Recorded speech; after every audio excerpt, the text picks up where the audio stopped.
back, everybody, for another lesson in chemistry. This lesson is a continuation of our mole ratio, our mole-mole relationship video that you see here. Make sure that screen's good for you. That's good enough.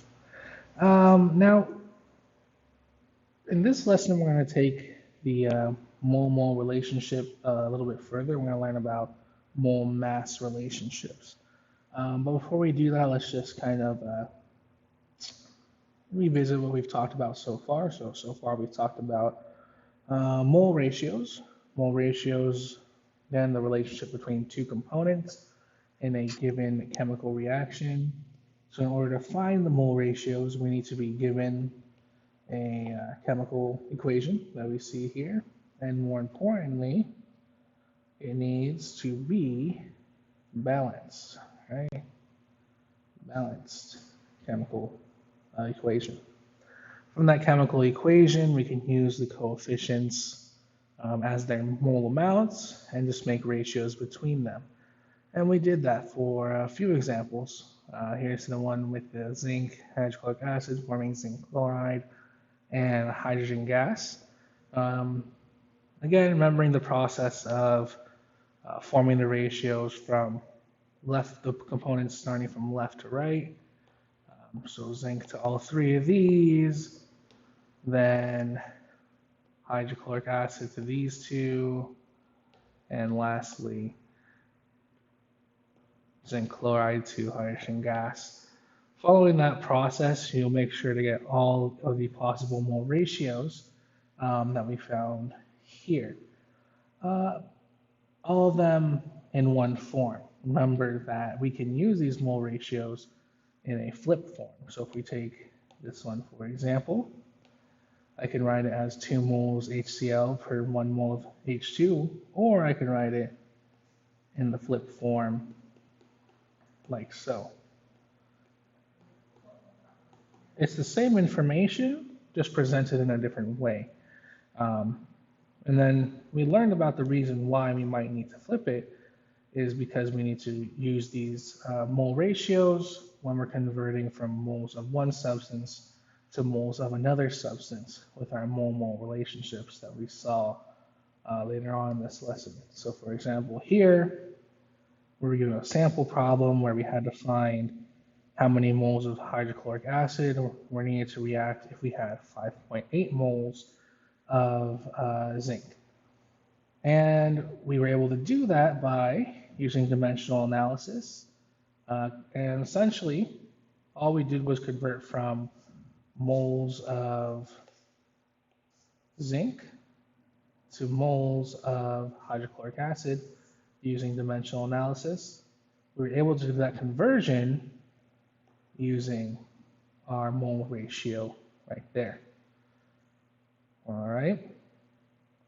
And we talked about the 3 main steps, we'll call them, of being able to do this.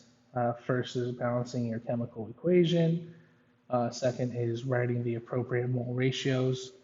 Again, we mentioned that this appropriate right here, it means once you are comfortable with the mole ratios and these relationships, you don't necessarily need to write all 1, 2, 3, 4, 5, 6, or however many mole ratios we have.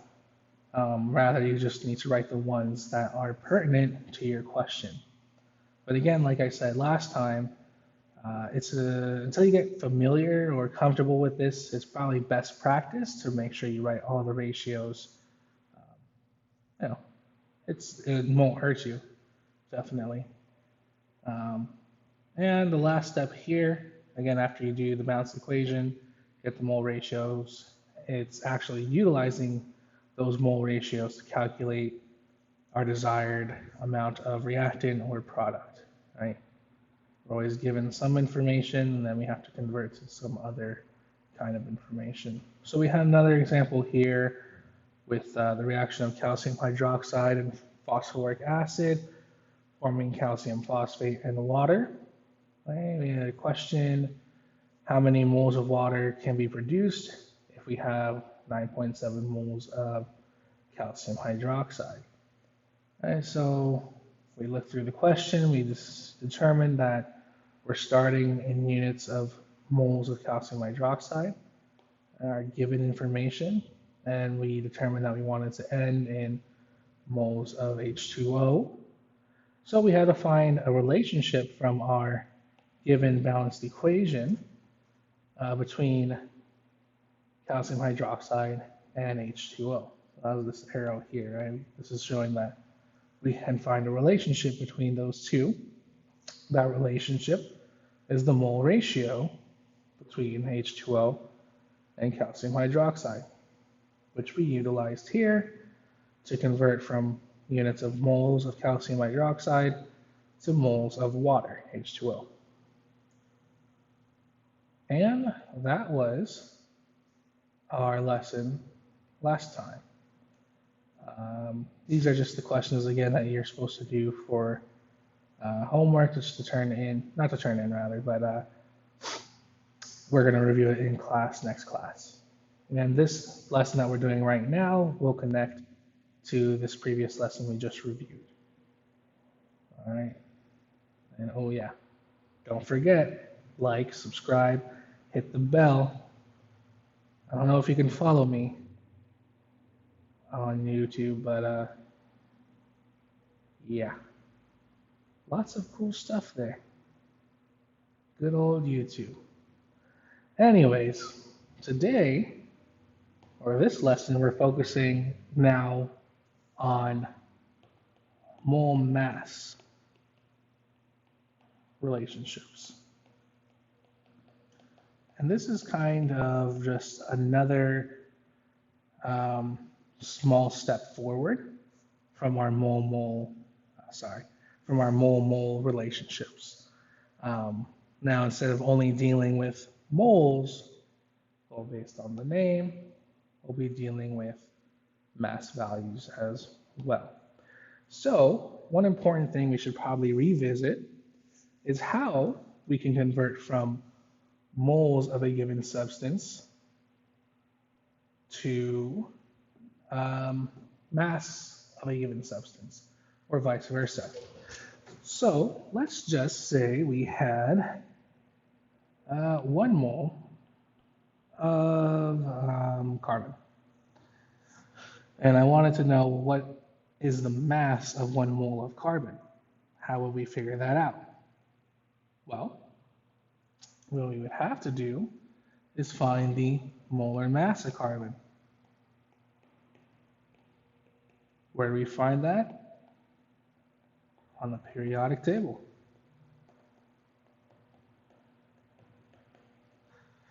Oh yes, good old periodic table. Always treats me well. And I'm assuming you can look up a periodic table on your own. I'm sure there's one on Schoology or one on the internet you can find. And you'll find that the molar mass of carbon, remember the mass number, the mass value, when we're looking at the periodic table, is going to be that number value at the bottom. Now when we say molar mass specifically, molar mass, right? By just saying molar mass, we know the units of this mass value are grams per mole. So we just plug in that number value.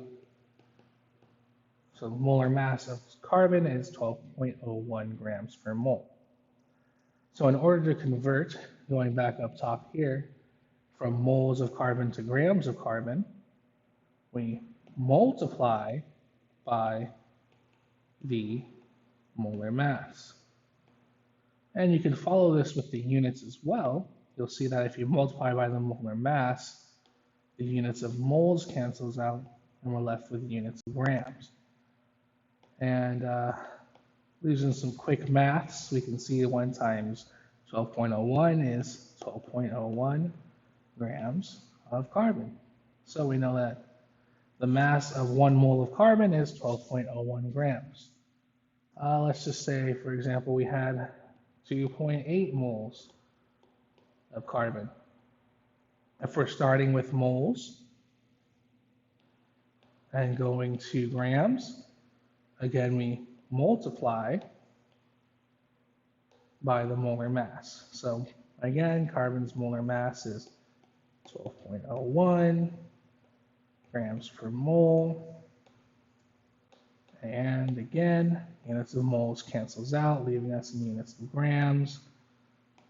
So we just simply do the math of 2.8 times 12.01, and that'll give us 33.6 grams of carbon. Now it's important that we don't just leave our answer in grams. We have to be more specific. It's grams of carbon. It should actually better be written on one line. So let me fix that. 33.6 grams carbon, right? This grams of carbon right here, we consider it kind of like one unit together. Especially when we're dealing with these relationships, these mole-mass relationships or these mole-mole relationships, it's important to always consider what substance we're talking about. In this case, we're talking about carbon. Then we also need to consider what unit of measure we're talking about, and that would be grams. Okay. Now we also need to talk about if we're converting from grams to moles of a substance. It's the opposite of what we were doing. So we do the opposite with the molar mass. Opposite of multiplication is division. All right. So if we're converting from grams to moles of a substance, we divide by the molar mass. So let's just say we had 37.3 grams of carbon. I want to find out how many moles that is. Well, remembering right here, I need to divide by the molar mass of carbon, which we said is 12.01. Not forgetting our units, grams per mole. And if you did the math here, you'll see units of grams cancel out. We're left with units of moles, which is exactly what we wanted. So we take 37.3 divided by 12.01, and we get 3.11 moles of carbon. Again, remembering both parts here, right? Moles of what? Moles of carbon. All right, again, it's very important you keep both of these units here together. Okay, so that was just revisiting how we are able to convert between moles and grams. So already we are talking about a mole-mass relationship by just knowing how to convert between grams and moles of a given substance. So that is an important part. Now, we're going to combine what we just reviewed here with our previous lesson here, and that'll complete our mole-mass relationships. All right, so the best way for us to visit this, to see this, is, I guess, through an example. And these are going to be like the same types of examples as before with our mole relationships. So why don't we actually just take this right here. Let me just copy this over. All right. Because again, it's the same process, just a little bit of a variation because we're going to be dealing with masses as well. All right. So let's use that same exact formula from before, or chemical equation from before rather, and clean it up a bit. All right, so now we have zinc, zinc reacting with hydrochloric acid to form zinc chloride and hydrogen gas. All right, and so let's say we were given the question, better yet, how about this? Let's just copy that same question over. There he is. Boom, boom, boom, boom, boom. Copy. Using this advanced technology here. It's going to take over the world one day. All this technologies. What? Oh, I just copied the highlighting. It's okay. Alrighty. So let's just clean it up again.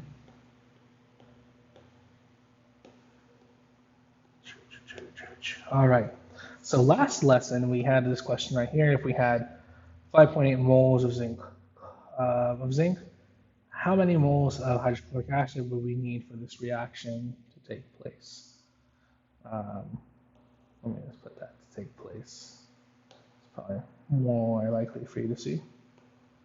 To take place. All right. Now, same exact question as before, but the only thing I'm going to change is instead of being given moles of zinc, I'm giving you grams of zinc. All right. So now we have to figure out, well, since you have grams of zinc, how does that change our process? All right. So last time I gave you this wonderful image here, which shows you the process of how to calculate with our mole-mole relationships. So we're just going to add a couple more steps onto this, actually. Same exact thing, just a couple more steps. And I got that for you right. Let's put on next page. Right here. Of course I messed up. Oh my goodness. What are you doing? What are you doing, Mr. A? How could you? Unbelievable. I know. It's gonna be okay. It really is. You know what? Hey, there we go. It's gone just like that. Boom. You break, we fix. You know? Excellent business motto. Anyways, getting back to our lesson. Here we have the steps for calculating masses of reactants and products in chemical reactions. So you'll notice there's two possible extra steps here. Step 2 and step 5. Now when I say possible steps, it's because you might not have to go through all 5 steps based on your question. Right? Everything's always based on what the question is being asked to you. And we'll revisit that when we get back to our question. So step 2, probably the most important part, says convert the masses of reactant or product to moles. So whenever you're given questions that deal with these mole-mass relationships, any stoichiometry problems that you'll be given, it's probably best practice to convert any given information to you into moles. Make sure it's in moles. And the reason for that is because we have mole ratios. That's not a very good color. Let's just do that again. Mole ratios. Oh yeah, it's looking real good with that yellow and green, kind of like a Oakland Athletics going on there. Anyways, the information that we're able to use is mole ratios. And mole ratios deal with what units? Moles. So that's why we need to convert any given information into units of moles. That's the only way we're able to convert. Right? We're only able to convert mole values, not mass values. All right, so that's why down here, step 2, very important. Convert any given information into moles. All right, depending on your question, that's when you'll have to consider step 5. So that just depends on your question. All right, so again, pretty much the same process as before, just step 2, always consider that. Convert to moles first so we can use our mole ratios. So let's get back to our wonderful example problem here. Let me I'll copy it down again.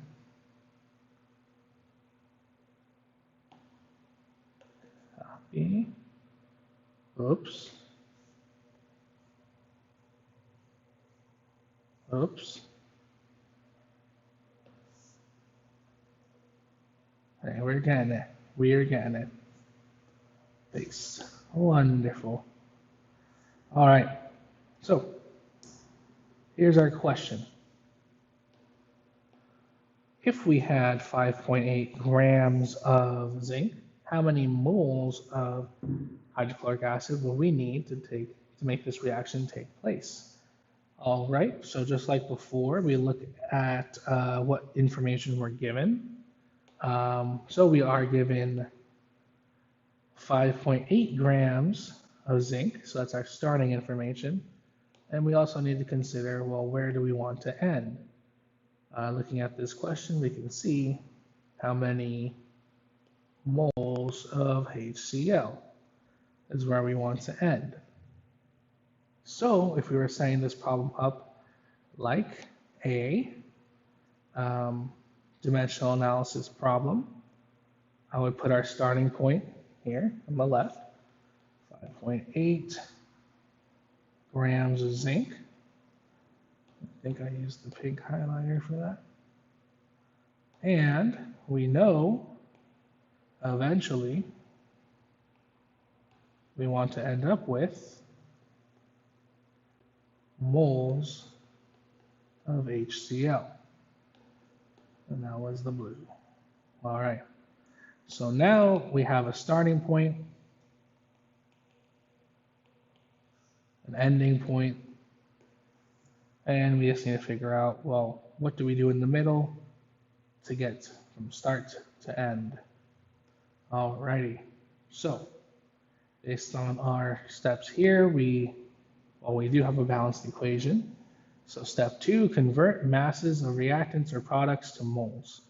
All right, so we have to convert our given information into moles. So we're starting with grams of zinc. So based on our steps, we need to convert that to moles of zinc. So how do we get from grams to moles of a substance? I really wish we went over that. Oh, wait a minute. We did, didn't we? Oh, little rascal, Mr. A. I know. What can I say? Except, you're welcome. Shout out to The Rock. So, we already went over how to convert from grams to moles. And I'll paste it down here if I can. Boom. Grams to moles. We divide. Divide by what? You may ask. Molar mass. I'll put mm for molar mass. Not Method Man. I don't even know if you know who Method Man is. Huh. Anyways, to convert from grams to moles, we divide by the molar mass. All right, so we're converting from grams of zinc right here. We want to get to moles of zinc. So to find its molar mass first, we need to look at the periodic table. And looking around, you'll see zinc, Zn, as in the end is near. Zinc, 36, oops, that's not a 6. 65.38. And since we're dealing with molar mass, we know that this number value, 65.38, molar mass has units of grams per mole. All right. So we need to divide this value here by the molar mass, which is this value here. So I'm going to put that 65.38 in the bottom. Now we just have to consider, well, what units go where? Well, the 65.38 is connected to the units of grams. That means that moles is going to go in the numerator. How many moles? Well, technically it's 1.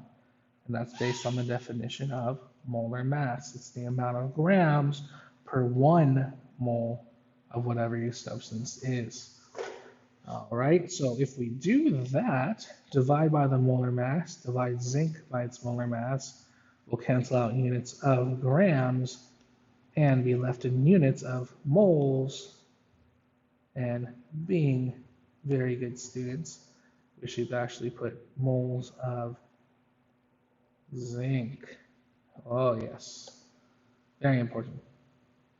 Now, if we did the math right now, if it's 5.8 divided by 65.38, we would get the whatever number value in terms of moles of zinc.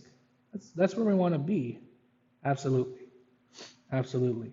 But what I like to do is hold off on the math portion, because typically if you kind of do intermediate steps, write down the answer, intermediate step, write down the answer from there, you might round improperly, and it could affect your final answer. So what I'm going to do right now is leave it how it is, right? And just remember that we're in terms of moles of zinc. Let me just highlight that. So let's just do green. All right, so now we're in terms of moles of zinc. All right. Now, that's not where we want to end. Where we want to end is moles of HCl. So is there any way for us to convert from moles of zinc to moles of HCl? And the answer is, yeah, there is. Didn't you pay attention last lesson when we talked about mole ratios? True, true, very, very true. Let's go back up to our last lesson here and copy, because, you know, good teachers always say you should copy. Don't quote me on that. Anyways, when we first got this wonderful chemical equation and balanced it, we wrote all of the wonderful, wonderful, wonderful mole ratios right here. So we're looking for one that shows a relationship between zinc and HCl, hydrochloric acid. And I'm looking and I see, hold up, wait a minute. Yes, we found one right there. So let's go ahead and copy that bad boy over.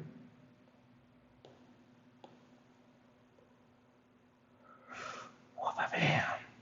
Alrighty, let's put it right here. This is where you live right now. This is where you live now. All right. And this shows a relationship between moles of zinc and moles of HCl. Okay, very good. Very, very good. Why is that good? Because that's exactly what we need here. we need to convert from moles zinc to moles HCl. All right, looking at the units, I know I want units of moles of zinc to cancel out, which means moles of zinc needs to go in the denominator. And that means moles of HCl is going to go in the numerator. And there's 2 moles of HCl for every 1 mole of hydrochloric acid. I'm sorry, 2 moles HCl for every 1 mole of zinc, according to our mole ratio down here. And keeping it color coded. I've been liking that. Kind of looks professional. I don't know. What do I know? Anyways, doing that, we can see that units of moles of zinc will cancel out, and I'll be left in units of moles of HCl, and what do you know? That's exactly what we want to end up with. That's a happy face, by the way, not another arrow. I'm not very artistic. Anyways, so now that I verified, that we verified, that we're going to end in the units that we want, all that's left to do is the actual math portion. So when you're doing the math portion, I'll write it down here, 5.8 divided by 65.38 times 2. So you'll plug that into your handy dandy calculator. Is that Blue's Clues? I forgot. I'm sorry. Anyways, back to real stuff over here. Chemistry. Doing the math, we'll get whatever that number is. We'll get 0.1. Let's put 177 moles of HCl. Boom. There goes the dynamite.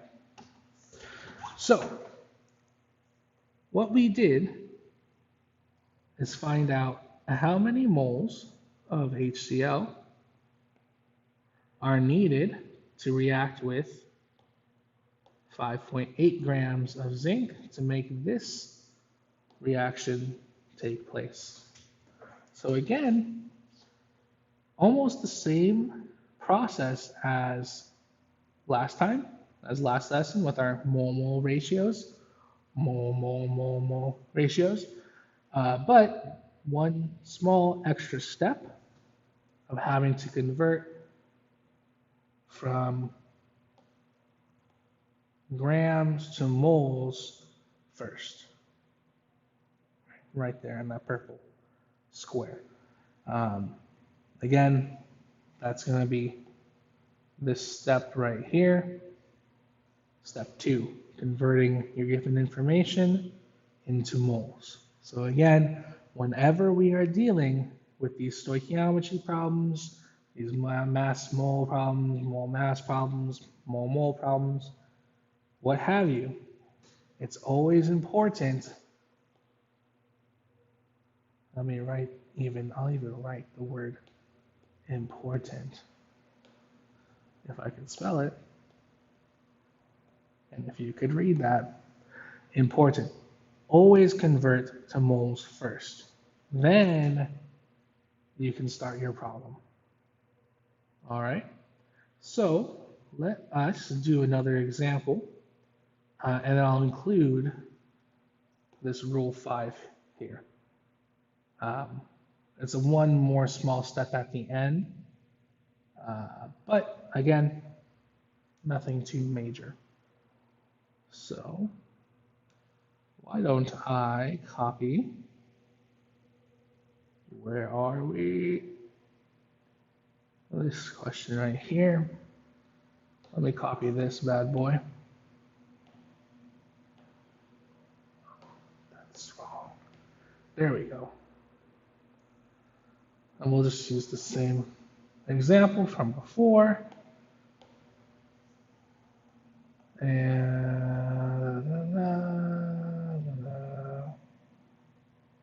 paste. Move over here. All right, we're given this reaction. Oops.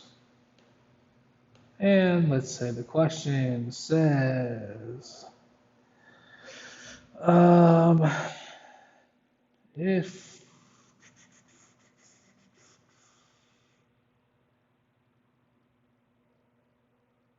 63.4 grams of CaOH2 are reacting, how many grams, how many grams of H2O will be produced? And I think that's pretty similar to the question we had before with this example, if I'm not mistaken. Yeah, pretty much. Just wrote a little bit different. And and also we have to worry about grams, right? Anyways, so we're given this wonderful equation above and given this example question here. So first thing we should do is probably pick out the information that we're given. So we're told that we have 63.4 grams of calcium hydroxide. And we know that we want to end up with grams of H2O. So we have a set starting point, and an ending point. All right, let's get that down. So we know we start with 63.4 grams calcium hydroxide. And eventually, you want to end up with, I'm going to put it, I'll just put it there for now. We want to end up with grams of H2O. That's supposed to be a 2. What are you doing? That's good enough. Now, make sure we color code. I like that. I like that. All right. Well, we have a starting point and an ending point. Fantastic. So now we have to figure out how do we get from start to end.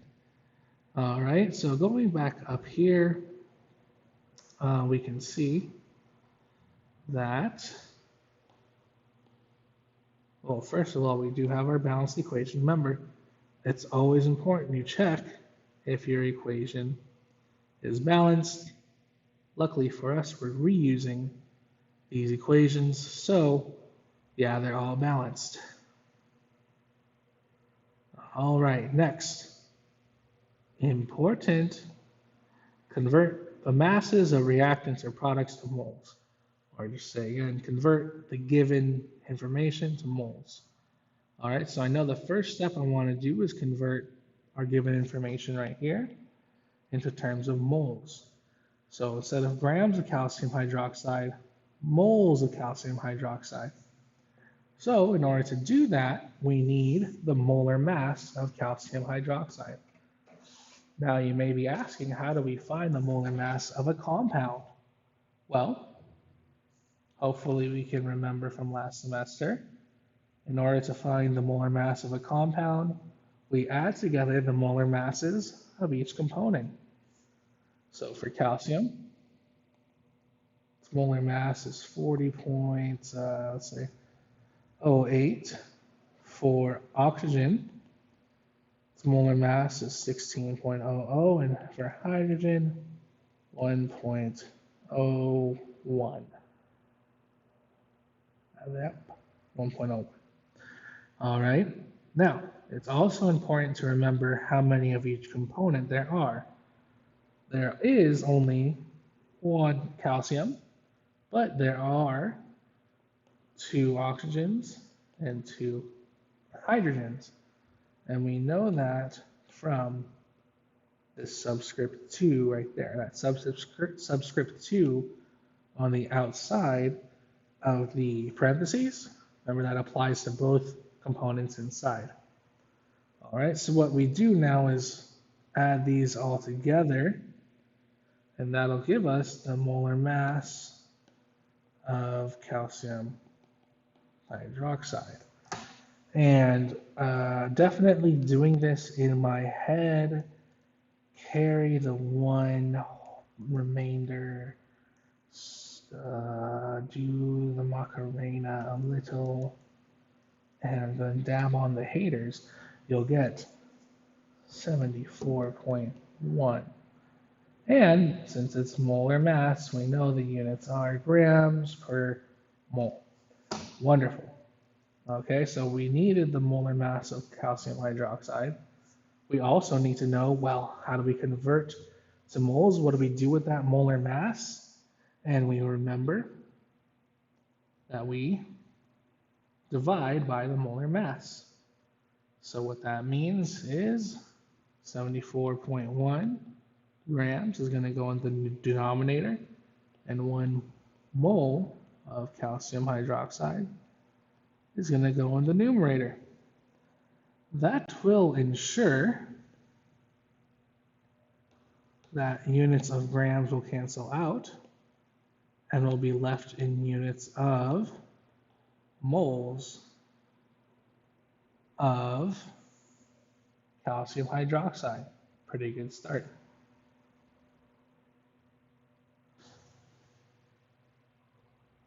Alrighty.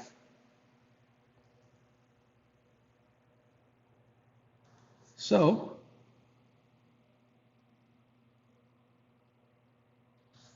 now let's continue on. We want to get eventually to grams of H2O. Now, we do not know a direct way, I should say, maybe a next one step way to convert from moles of calcium hydroxide to grams of H2O. We don't know like a one-step process to do that. There is not really one to do that anyways. However, we do know some intermediate steps to get closer to our end goal here. So our first intermediate step should be to convert to something that deals with H2O. Well, the only two units we're dealing with are grams and moles. If we cannot get to grams, let's get to moles. So is there a way for us to get to moles of H2O? Yes, there is. Using our handy dandy mole ratios.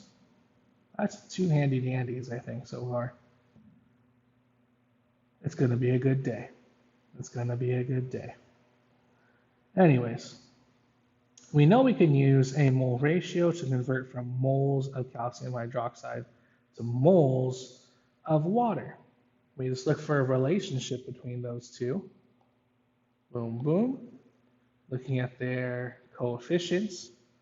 All right, so I want to cancel out units of moles of calcium hydroxide.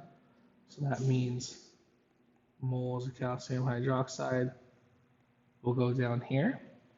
Looking at the coefficient 3, that's 3 moles, which means moles of H2O goes in the numerator, and coefficient is 6, so 6 moles of H2O go in the top there. So now we are that much closer to getting towards our end goal. Why? Because now moles of calcium hydroxide cancel out, so now our answer would be in terms of moles of H2O. So now we are H2O, good. But what's not good is we're dealing with moles, but we want to get to grams. So we have the same substance, but the wrong unit of measure. So how do we convert from moles of a substance to grams of a substance? Well, lucky for you, we already talked about that. To get from moles to grams, we multiply by the molar mass. Now we're not using the molar mass of calcium hydroxide. What substance are we talking about again? We're talking about water. Water. Gatorade. H2O. Anyways, same process that we did for calcium hydroxide, adding up each component's mass. Scroll down a little bit here. For hydrogen, when it says 1.01, oxygen 16.00, we have 2 hydrogens. Summing that up, what is that, 18.02 grams per mole is the molar mass of water. All right, so we're going to take this information, plug it in over here.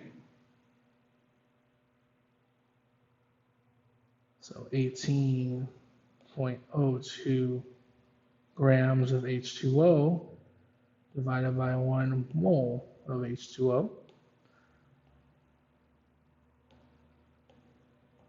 Color coding.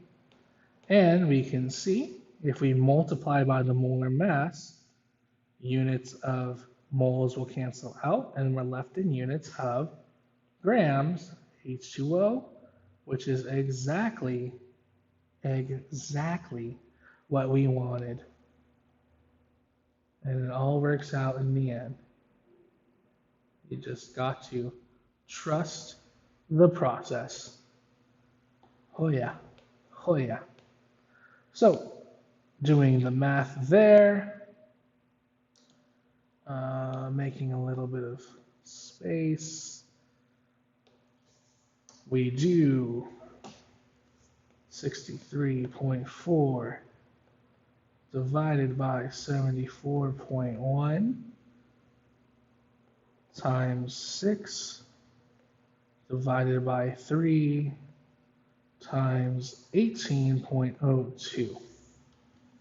Right, that's all the mathematical portion here.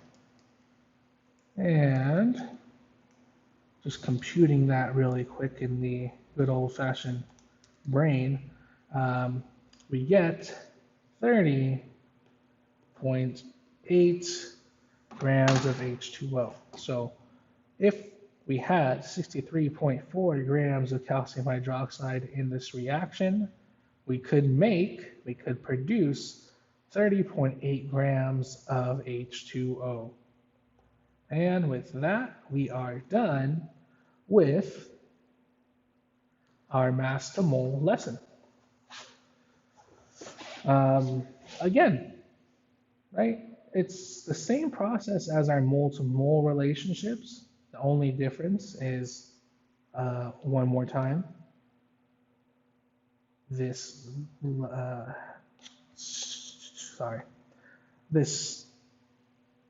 rule 2 and this rule 5.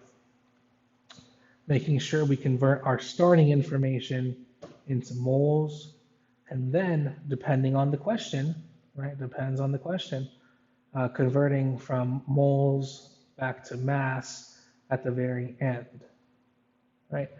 Again, rule 5, only sometimes, depends on what you're being asked. Rule 2, very, very, very important. Make sure you convert into moles of whatever substance you're given.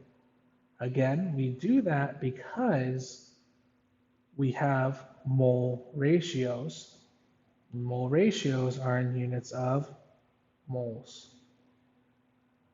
Okay, So for the end of this question, I'm sorry, end of this lesson, let me see how I do this. Let me just copy over the questions, and then I'll change up some information.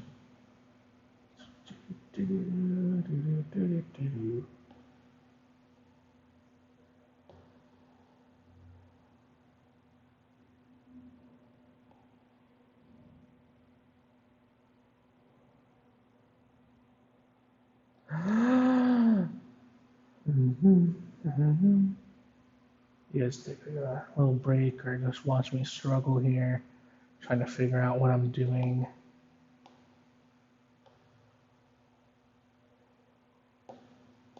Paste.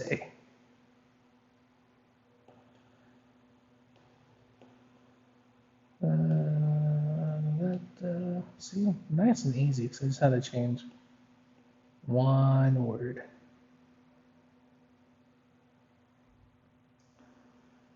And I'll give you one more sample question. How about number 2? I mean, it makes the most sense, right?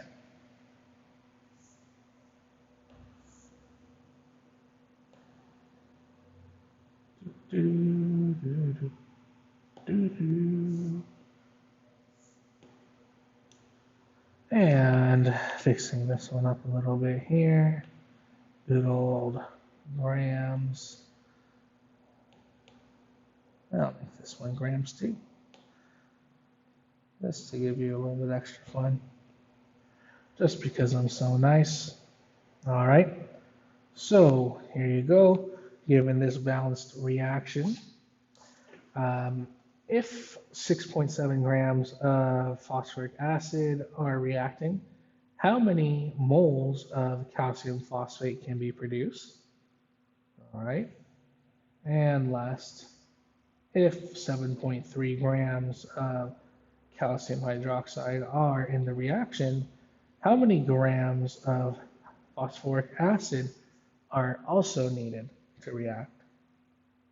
Okay, so there's your 2 questions to be done for next class. Again, this should be a continuation from the previous lesson, so hopefully you can do both of them together. If you have any questions, make sure to bring it up in class. So again, that is the end of our mole mass mole relationship lesson. I hope you enjoyed, as always. Make sure you like, subscribe, and hit that bell